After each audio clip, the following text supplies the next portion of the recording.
Olá amigos, meu nome é Fred João e você já me conhece aqui do YouTube. E agora a gente está juntos na Cron TV do YouTube para poder levar o programa Tocando Oculto um pouco diferente, mas com muita novidade, com muita coisa boa para vocês conhecerem aqui com a gente. E eu não podia deixar de agradecer a minha amiga Cris Pascoal pelo convite, a nossa querida diretora também, que o nome dela é Cris, e um beijo grande a vocês. E a gente se encontra então aqui no programa Tocando Oculto do Cron TV, trazendo muita coisa bacana. A gente vai abrir esse primeiro momento com o quê? Com o tema Mundos Internos. E foi com esse tema que eu conheci a Cris Pascoal. A gente conversou um pouco sobre essa ideia, que eu poderia falar sobre isso lá no programa Enigmas, ainda nos anos de 2011, mais ou menos, 2010, 2011, se não me engano. E aí, a partir daí, a Cris vem me convidando para falar um pouco mais sobre esse assunto, e é um assunto que tem muito o que falar. Por isso que eu estou aqui hoje para contar um pouco para vocês da visão que eu tive com meu amigo professor Ademar Ramos. A gente conversava bastante sobre isso e ele me deixou um legado muito importante que eu quero dividir com vocês, tá bom? Então, para ficar na íntegra, eu vou dividir isso com vocês de acordo com um PowerPoint que eu criei para a gente poder dizer isso em detalhes. E esse PowerPoint eu usei até aqui no encontro de Paranapiacaba em 2012, no Encontro das Bruxas. E quem sabe a gente está lá de novo para falar um pouco mais sobre ele, né? Vamos conferir então?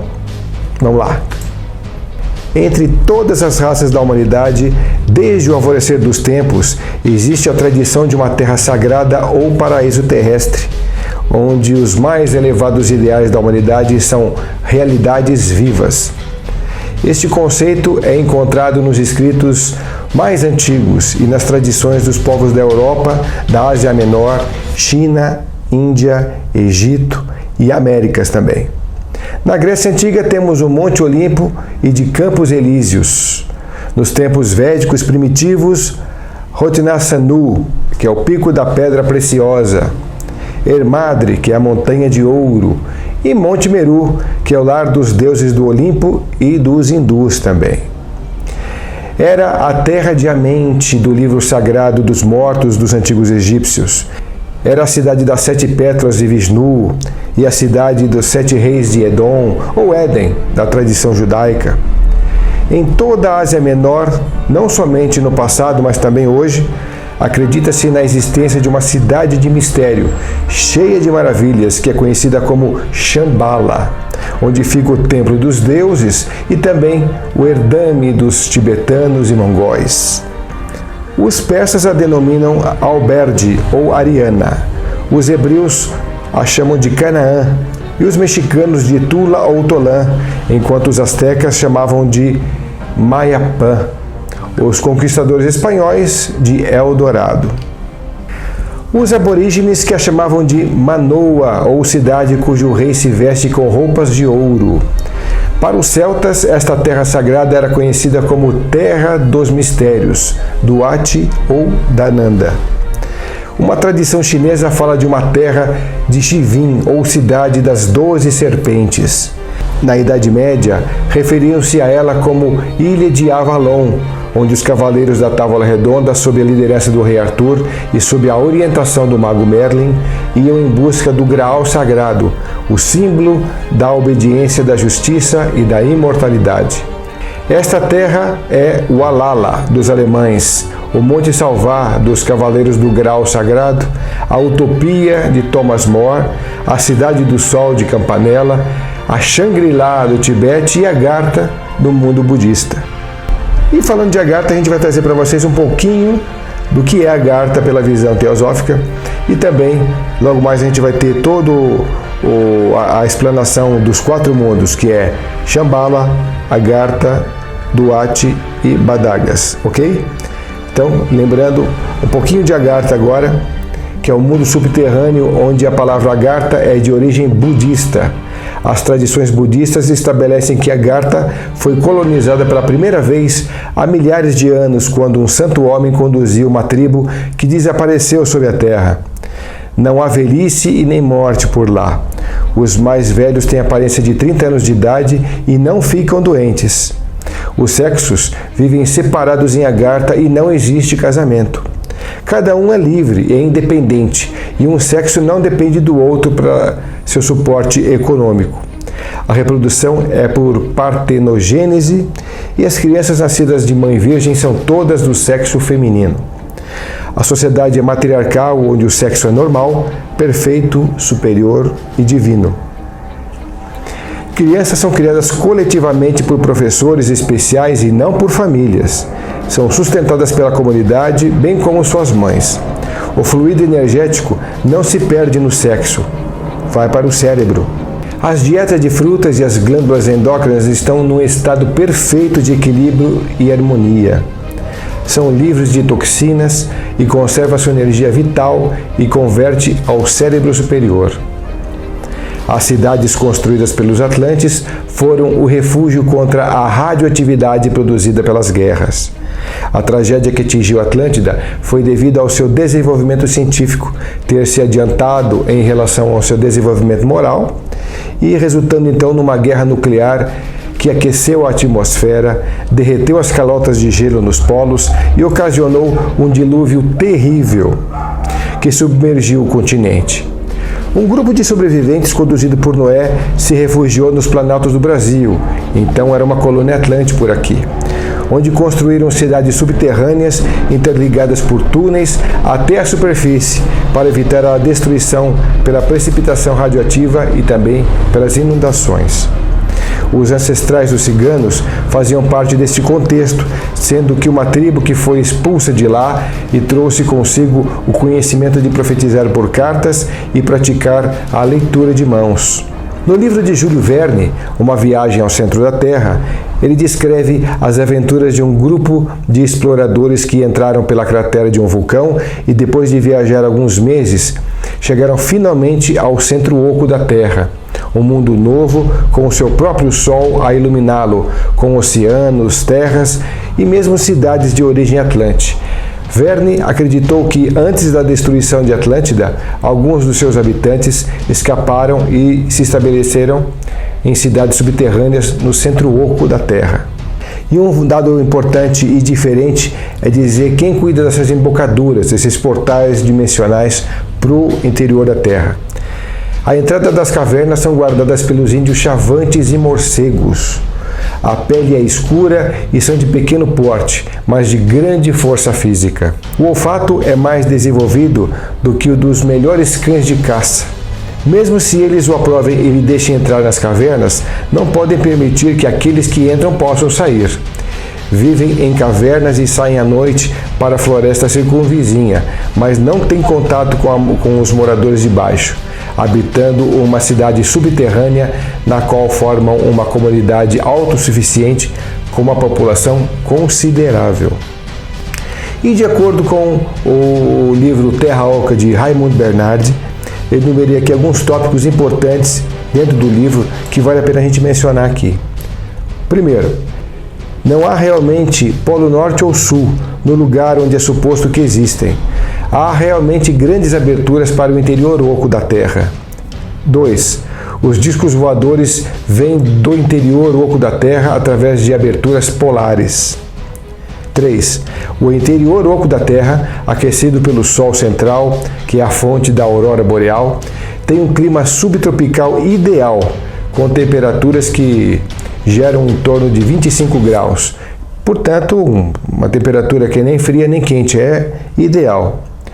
Os exploradores árticos acharam que a temperatura se elevava quando iam muito ao norte. Encontraram mais mares abertos e animais viajando para o norte. No inverno, em busca de comida e calor, quando deviam ter seguido para o sul, verificaram que a agulha da bússola tomava posição vertical, em vez de ficar na horizontal, e tornava-se extremamente errática. Viram pássaros tropicais e mais vida animal quando foram mais para o norte. Viram borboletas, mosquitos e outros insetos no extremo norte, os quais não são encontrados até que se esteja bem ao sul. No Alasca e no Canadá, encontraram neve colorida por pólen de cor hipó-preto, que se tornava pior quando mais ao norte seguiam. A única explicação é que este pó vinha dos vulcões ativos na abertura polar. A gente tem aí o mapa de Agartha, né? como as definições de locais, de localizações, as aberturas dos polos, como vocês estão vendo aí, o Polo Norte e o Polo Sul, e o Sol central colocado bem ao centro ali, como a gente está vendo na foto. Então, e muitos defendem a ideia de que a Atlântida não foi um continente apenas.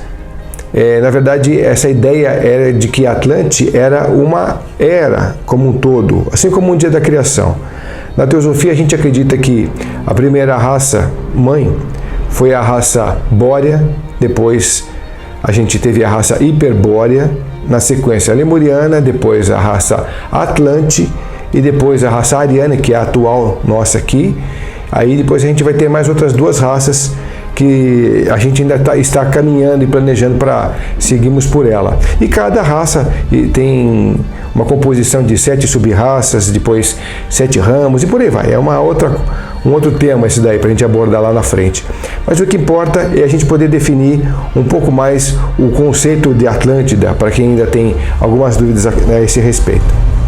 Gardner escreveu: é muito possível que os esquimós não sejam descendentes de qualquer das tribos expulsas da China, como isso poderia ser insinuado, mas que os chineses, assim como os esquimós, vieram originalmente do interior da Terra. Olha que curioso, pessoal. 5. Há uma grande população habitando a superfície côncava, internada da crosta da Terra, constituindo uma civilização muito mais avançada do que a nossa nas suas conquistas científicas. Uma população provavelmente descendente da dos continentes submersos da Lemúria e da Atlântida. Os discos voadores são apenas uma de suas muitas conquistas. Seria vantajoso para nós contatar esses irmãos mais velhos da espécie humana, deles aprendendo e aceitando conselhos e ajuda. 6. A existência de uma abertura polar e de uma terra além dos polos são provavelmente conhecidos pela Marinha dos Estados Unidos, a qual pertencia o almirante Byrd, quando fez os seus 2 voos históricos, que são possivelmente um segredo internacional dos mais importantes. É uma expedição realizada em 1956 aos polos Sul e Norte. O livro do Raimundo Bernardi, Terra Oca, define bem essa trajetória, esse voo, essas pesquisas, então eu convido vocês a conhecerem, que vale a pena. Uma curiosidade interessante é que os nazistas, após o término da Segunda Guerra Mundial, em um grande número de dirigentes nazistas teria se refugiado em uma cidade subterrânea construída na entrada do Polo Sul, na Antártica, para o interior oco da Terra. O nome dessa cidade seria Neuschelbeland. Nessa cidade estariam estacionados discos voadores, os UFOs, os OVNIs. Tudo o que existe fisicamente em nossa percepção fazem parte dos mundos físicos e exteriores. E toda a obra do Rei do Mundo do planeta, dos mundos intraterrenos e espirituais, se faz acontecer na face da Terra nas dimensões física, vital, astral e mental. O GOM, que é o governo oculto do mundo, é um congregado de Shambhala, Agartha, Duat e Badagas, para quem quer entender um pouco melhor o que significa a palavra GOM, 3 é o número do equilíbrio. Tudo tem de ser 3. Pai, mãe, filho, macho, fêmea, filhote, cabeça, tronco, membros, braço, antebraço, mão, espírito, alma, corpo, sistema respiratório, circulatório, digestivo. Somos trinos porque Deus é trino em todas as religiões. Por exemplo, Pai, Espírito Santo e Filho no católico. Ele é Rei, Rainha e Valete no cigano.